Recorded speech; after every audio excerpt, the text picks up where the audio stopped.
Monsieur Curé. Oui, bonsoir, merci de donner la parole.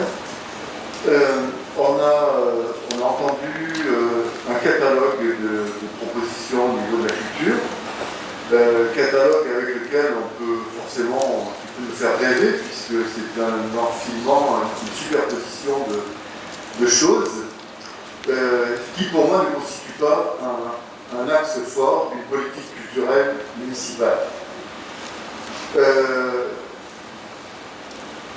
On voit Metz est la troisième ville de l'agglo, et en fait on s'aperçoit de plus en plus, ce qu'on voit surtout, c'est que l'agglo est en train d'absorber la culture. On voit effectivement que, par exemple,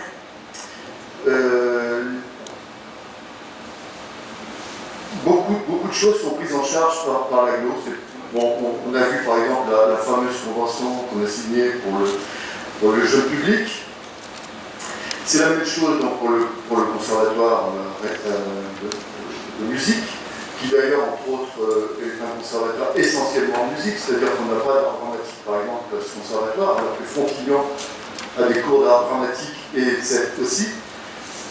La médiathèque également est dépendante de l'Agglo Méditerranée. Alors moi je ne suis pas contre le fait qu'on ait des partenaires forts comme ça, bien sûr, à condition que les choses soient co-dirigées. C'est-à-dire qu'on a l'impression que tout est délégué à Agglo et que de plus en plus de choses en tout cas, et qu'il n'y a pas d'ambition réelle pour Metz dans le projet qui nous est soumis.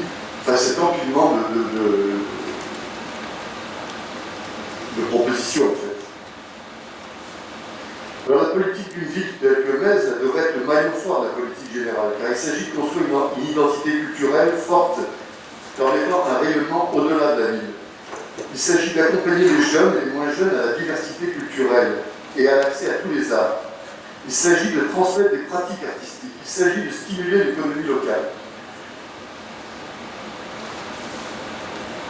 La culture, aux côtés du sport et la vie associative, fait l'essentiel de la qualité de la vie quotidienne et elle nourrit la cohésion sociale. La crise ne rend que plus nécessaire et indispensable le besoin de culture, le besoin de sens, le besoin de lien social. La culture est sans doute le meilleur antidote à la crise, mais à Metz, ce n'est pas une préoccupation, visiblement. La preuve en est, depuis le début de la pandémie, la ville est en panne de culture. Pourtant, d'autres communes ont travaillé et travaillent encore à des solutions permettant d'amener du sourire, de la réflexion, de l'étonnement à la population dans le respect des restrictions sanitaires. De nombreuses villes, villages, Languedoc, et d'ailleurs, ont organisé dans le respect des règles sanitaires des déambulations, des concerts en extérieur, des spectacles de rue, des marchés de Noël réduits, etc. Les maires de Metz, d'Agde, de Pézenas, de Montagnac sont-ils des irresponsables mettant en danger la santé de nos concitoyens? Non. Ils ont simplement inventé avec leurs services des moyens de semer un peu de joie et de convivialité dans les communes. À Metz, rien en été, rien en automne, rien en hiver. À quoi sert aujourd'hui le service culture de la ville? On peut se le demander.